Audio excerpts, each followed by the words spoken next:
Je vais vous raconter une histoire.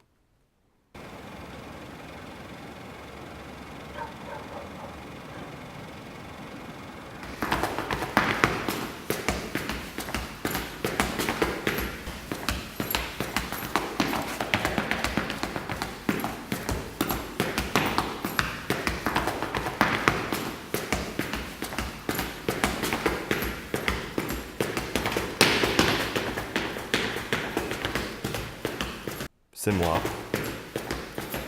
à l'école.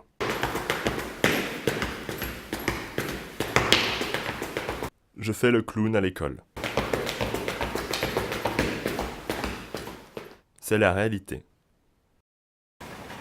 Voilà une réalité exacerbée.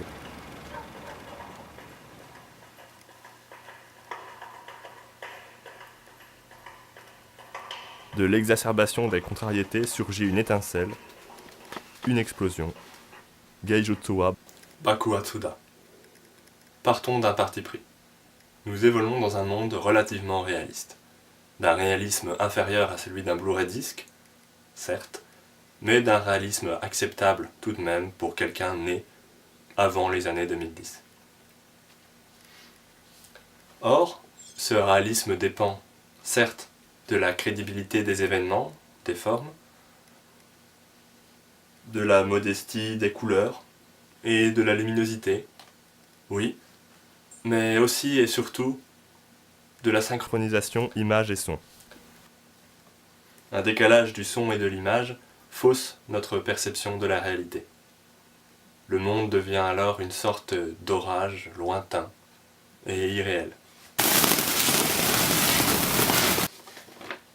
Aussi, notre monde ne tient qu'à une fraction de seconde. Au moindre écart son et image, dans nos sensations à tous, et tout s'effondre. Notre réalité est donc, comme la peinture, une belle vanité.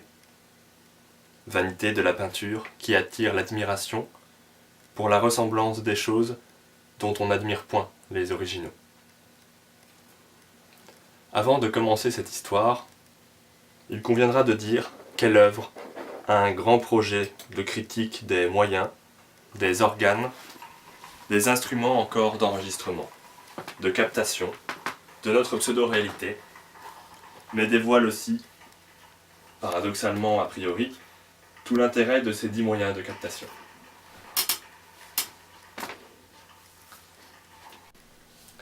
Ayant insulté notre monde en le taxant de vanité, illustrons la réalité par une scène insipide. Commençons par habiller cette réalité pour qu'elle revête quelque intrigue, quelque intérêt, et raconte l'histoire dont il est question, enfin. Je suis personnellement déjà un minimum vêtu. Cela s'explique rationnellement. J'observe 2 règles. Un souci de réalisme, car lorsque je dors seul, je dors en caleçon. J'ai en effet coupé le chauffage pour un souci écologique, et le mal s'attrapant par les extrémités, j'en ai protégé la plus insolente. Elle est ainsi également protégée de vos regards insidieux, seconde règle, la bienséance, de vos regards inquisiteurs qui, à travers l'écran projeté sur le mur de pierre, aiment à croire percer ma réalité.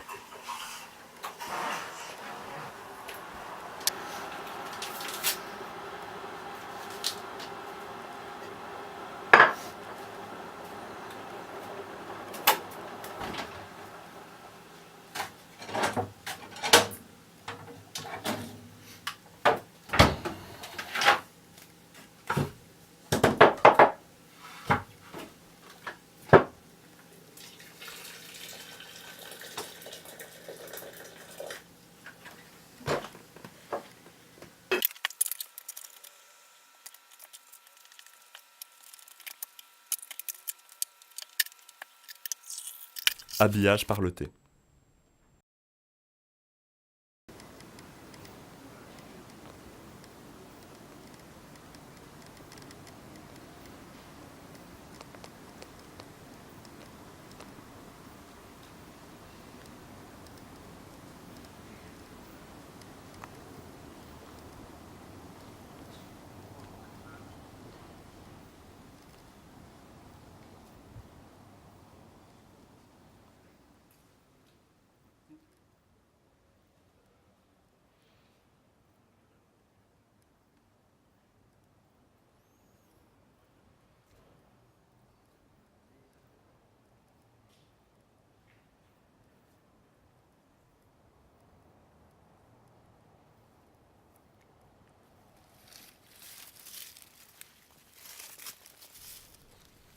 Je vais vous raconter une histoire. Les souvenirs que j'ai, je ne peux les revoir qu'à la troisième personne.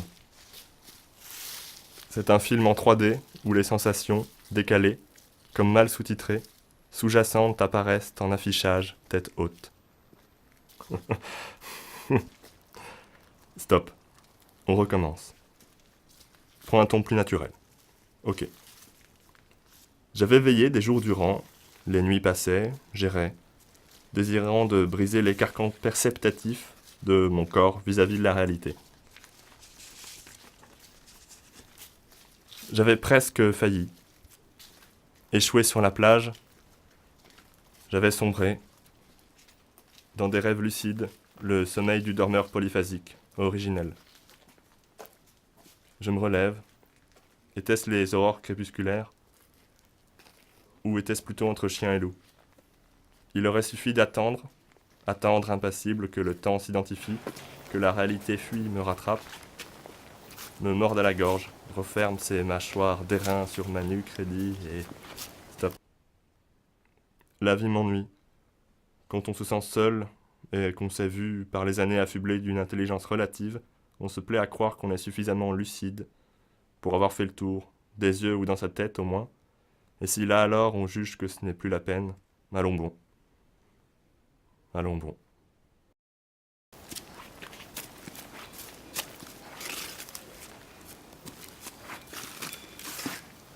C'est déchirer un pan de la réalité. Un instant inidentifiable, placé quelque part entre X et Y sur la ligne du temps, mais nulle part à la fois. J'ai vécu l'irréel, je me suis rallongé, j'ai sombré à nouveau dans le sommeil.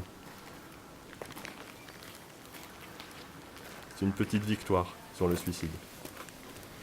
Cette irréalité, est-ce une œuvre d'art? C'est un peu une peinture, un morceau de temps devant lequel je m'extasie, tant il ressemble à la réalité, tout en sachant bien qu'il ne fait que l'imiter.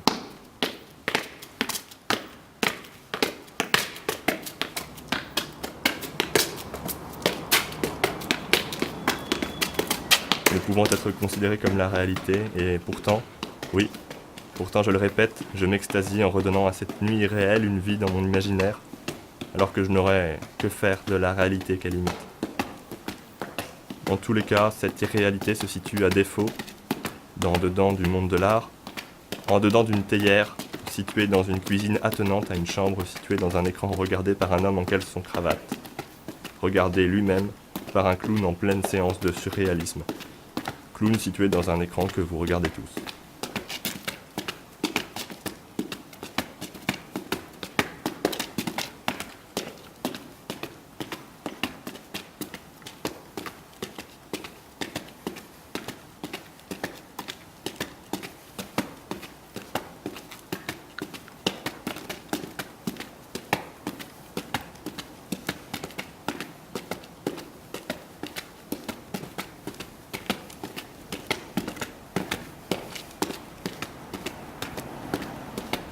La prochaine fois, j'essaierai de faire quelque chose de plus proche de nous pour que l'on soit touché directement et non pas par un clown barbotant dans un lac un peu trop infusé.